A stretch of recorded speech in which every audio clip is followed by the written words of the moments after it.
నమస్తే, welcome to our channel. నేను సౌజన్య. వివేకం అనేటువంటి సినిమా యూట్యూబ్లో హల్చల్ చేస్తోంది. సో ఈ దెబ్బకు ఈ అవినాష్ రెడ్డికి భయం పట్టుకుంది అనేటువంటి వార్తలు వినిపిస్తున్నాయి. అసలు ఎందుకు వివేకం అనేటువంటి సినిమాకి సంబంధించి ఎందుకు అవినాష్ రెడ్డి అంత భయపడుతున్నారు? ఈ అంశానికి సంబంధించి మనతో మాట్లాడడానికి, వారి విశ్లేషణని మనతో పంచుకోవడానికి ఈరోజు మనతో పాటు ఉన్నారు టీటీడీపీ స్పోక్స్ పర్సన్ సూర్యదేవర్ లత గారు ఉన్నారు. వారితో మాట్లాడదాం. నమస్తే అండి. నమస్తే. వివేకం అనేటువంటి సినిమా యూట్యూబ్లో రిలీజ్ అయింది. సో అది ఇప్పుడు హల్చల్ చేస్తోంది. సో దాంతో అవినాష్ రెడ్డి గారికి భయం పట్టుకుంది అనేటువంటి వార్తలు వినిపిస్తున్నాయి. వివేకం అనేటువంటి సినిమాకి అసలు అవినాష్ రెడ్డి ఎందుకు అంత భయపడుతున్నారు ఏంటి? వివేకానంద రెడ్డి గారు అంటే ఆయన చంపిన విధానమే కానివ్వండి, ఆ రోజు జరిగిన ఇన్సిడెంట్ జరిగిన విధానమే కానివ్వండి, సాక్షి మీడియాలో ఏమని ప్రచురించారో కానివ్వండి, అవన్నీ కూడా ప్రజలకి కన్ఫ్యూజ్ క్రియేట్ చేసింది అప్పుడు. ఎందుకంటే అపోజిషన్ పార్టీ మీద నెట్టడానికి ప్రయత్నించడమే కానివ్వండి, ఫస్ట్ ఏమో గుండెపోటు అంటమే కానివ్వండి, రకరకాల స్టేట్మెంట్లు అయితే మనం చూసాం, ఏదో ఒకటి ఇస్తూ ఉండటం అనేది. దాన్ని ఖచ్చితంగా కూడా ప్రజలకు అయోమయ పరిస్థితులు అయ్యింది ఆ రోజు. సాక్షి మీడియాలోనేమో గుండెపోటు, కొంతసేపటికేమో మళ్ళా మార్చి చెప్పటం. గుండెపోటు అన్నారు, కాల్జారి పడిపోయారు అన్నారు, కాల్జారి పడిపోయి రక్తం కక్కుకొని చచ్చిపోయారని అన్నారు. వింత వింత వాదనలన్నీ మనం విన్నాము. తర్వాత గొడ్డలపోటు అన్నారు, తర్వాత గొడ్డలపోటు అన్నారు. ఆ గొడ్డలపోటుకు కూడా వీళ్ళే డ్రెస్సింగ్ చేసి వీళ్ళే కుట్లేసేయటం కూడా సరిపోయింది. రూమ్లోనే చేసేసారు అన్నీ. ఆ రకంగా వాళ్ళు ఎలా చేశారనేది కూడా అర్థం కావట్లేదు. కానీ ఇది మొత్తానికి కూడా ఆ టైంలో సునీత గారే కానివ్వండి, ఎవరైనా కానీ తెలుగుదేశం వాళ్ళ మీదనే నెపం నెట్టడానికే చేశారు. అంటే వాళ్ళకు కూడా తెలియదు.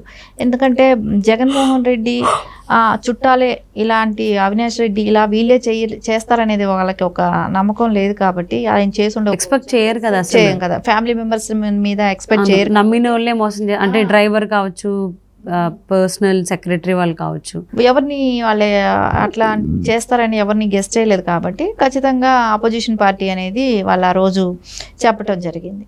ఇంకా నారాసుర రక్త చరిత్ర అని నారా చంద్రబాబు నాయుడు గారిని విమర్శించడమే కానివ్వండి, ఇవన్నీ కూడా మళ్ళీ సిబిఐ ఎంక్వైరీ అని వెయ్యాలని వాళ్ళు కోరటం, సరే తర్వాత ఇచ్చిన తర్వాత మళ్ళీ వద్దని వీళ్ళే అనుకోవటం, ఇలా రకరకాల డైవర్షన్స్ తీసుకున్న తర్వాత ఎట్టకేళ్ళకి సిబిఐకి వెళ్ళిన తర్వాత అక్కడ వాళ్ళు తీసుకున్న ఛార్జ్షీట్లో అంశాలనే తీసుకుని దాన్ని సినిమాగా చిత్రీకరించడం జరిగింది.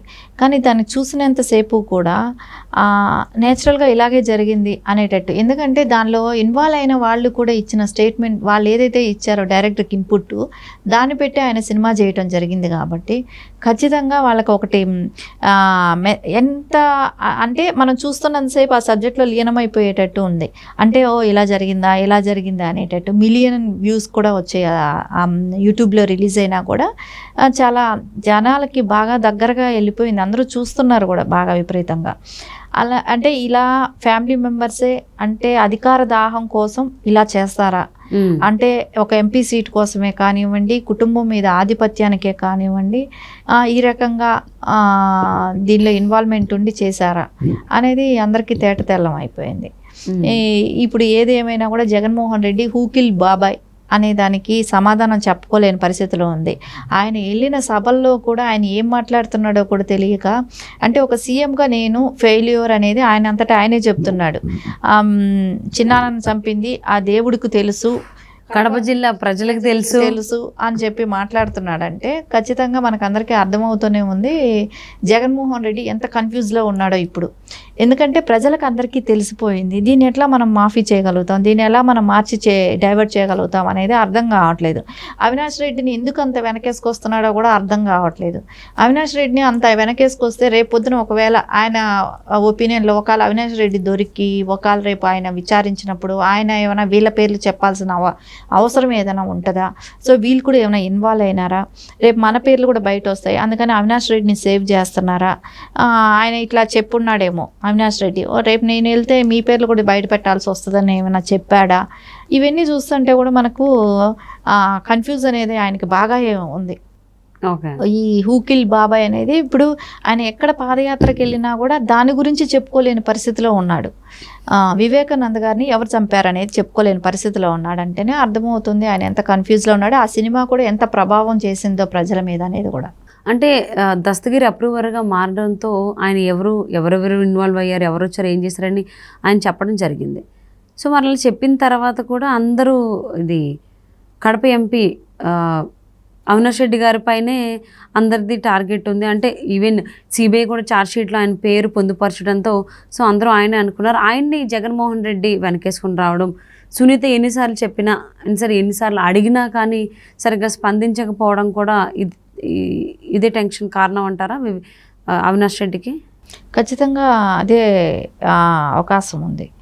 ఈ జగన్మోహన్ రెడ్డి ఎన్నిసార్లు కూడా దస్తగిరిని కంట్రోల్ చేయాలని చూడటం కానీ, బెదిరించటం కానీ, చంపుతామని చెప్పటం కానీ, అతని మీద దాడి చేయటమే కానీ, ఇట్లాంటివన్నీ కూడా పలుసార్లు అవినాష్ రెడ్డి, జగన్మోహన్ రెడ్డి చాలా వరకు ట్రై చేశారు.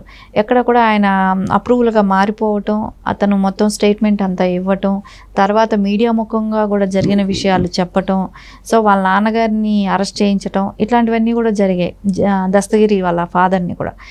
మళ్ళీ ఇప్పుడు ఆయన నేను అపోజిషన్, నేను ఇండిపెండెంట్గా అయినా నేను కంటెస్ట్ చేస్తాను పులివెందలలో అనే రకంగా ఆయన కూడా మాట్లాడటం, ఇవన్నీ కూడా మనం చూస్తూనే ఉన్నాం గత కొద్ది రోజులుగా కూడా.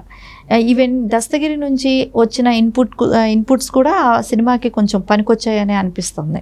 ఎందుకంటే ఆయన కూడా ఆ రోజు జరిగిన విషయాలే కానివ్వండి, ఆ డైరెక్టర్స్తో చెప్పటం, చర్చించటం, ఇవన్నీ జరిగాయి కాబట్టి కరెక్ట్గా ఆయన ఇచ్చిన ఇది కూడా తీసుకొనే ఉంటారు. అంటే సినిమాలో కూడా కొన్ని సీన్స్ ఎలా ఉంటే సేమ్ యాస్టీజ్ అప్పుడు జగన్మోహన్ రెడ్డి ప్రెస్ మీట్ పెట్టి ఏ విధంగా అయితే వివేకానంద రెడ్డి గారి హత్య కేసు ఎలా జరిగింది ఏంటని వివరించడం, సో సేమ్ అంటే అప్పుడు ఏవైతే జగన్మోహన్ రెడ్డి మాట్లాడారో, సో జగన్మోహన్ రెడ్డి పాత్ర ఎవరైతే పోషించారో ఆ పాత్రధారి సేమ్ యాస్టీజ్ చెప్పడం, పక్కనే వాళ్ళు జగన్మోహన్ రెడ్డి మాట్లాడినటువంటి ఒరిజినల్ వీడియోని పెట్టడం కూడా. సో ఇదంతా అసలు ఏ విధంగా చూడాలి? ఖచ్చితంగా అది అనిపిస్తుంది కదా. జగన్మోహన్ రెడ్డి వివేకానంద గారు చనిపోయినప్పుడు తర్వాత ప్రెస్ మీట్ పెట్టారు. సో ఆ పాయింట్ ఎవరెవరు నిలబడ్డారో ఆ ప్లేసుల్లో కూడా అవినాష్ రెడ్డి ఒక పక్క, షర్మిల గారు ఒక పక్క, సునీత గారు ఒక పక్క, ఇలా ఎవరైతే పక్కన ఉన్నారు జగన్మోహన్ రెడ్డి సేమ్ అలాంటి క్యారెక్టర్స్ కూడా పక్కన పెట్టి సేమ్ ఆ డైలాగు ఈ డైలాగు అలా చెప్పటం అనేది ఆ రోజు అపోజిషన్ లీడర్గా ఉన్న జగన్మోహన్ రెడ్డి ఏవైతే చెప్పాడో అది తూచా తప్పకుండా ఈ సినిమాలో కూడా అదే వర్షన్లతో చెప్పించటం, ఇవన్నీ కూడా ప్రజలకి చాలా దగ్గరగా ఈయన చేసిన యాక్టింగ్ అంతా ఇప్పుడు సినిమాలో యాక్టింగ్ చూడటం అయ్యింది, ప్రజల వంతు అయ్యింది. సో అలాగే ఇంకొక సీన్ కూడా ఉంది కదా వివేకం సినిమాలో. అంటే వైఎస్ రాజశేఖర రెడ్డి గారి కడుపున ఒక మృగం పుట్టింది, సో ఆయనలాగా ఆయన కొడుకు లేడు అనేటువంటి అంటే బ్యాక్గ్రౌండ్ వాయిస్ వస్తూ రాజశేఖర రెడ్డి గారి విగ్రహాన్ని చూపిస్తూ ఆయన ఇన్నర్ వాయిస్ లాగా కూడా కొన్ని డైలాగ్స్ పెట్టారు. సో ఆయన మృగం పుట్టింది అనేటట్టు, అంటే ఆయన కడుపున మృగం పుట్టింది అంటే జగన్మోహన్ రెడ్డిని అన్నట్టు. దాని తర్వాత ఇంకోటి కూడా జరిగింది, ఆయన చనిపోయే ముందు రోజు కుక్కను చంపటం, ఆ సినిమాలో ఆ సీను కూడా చూపెట్టడం, అంటే వివేకానంద గారి పెంపుడు కుక్కనే కూడా చంపటం.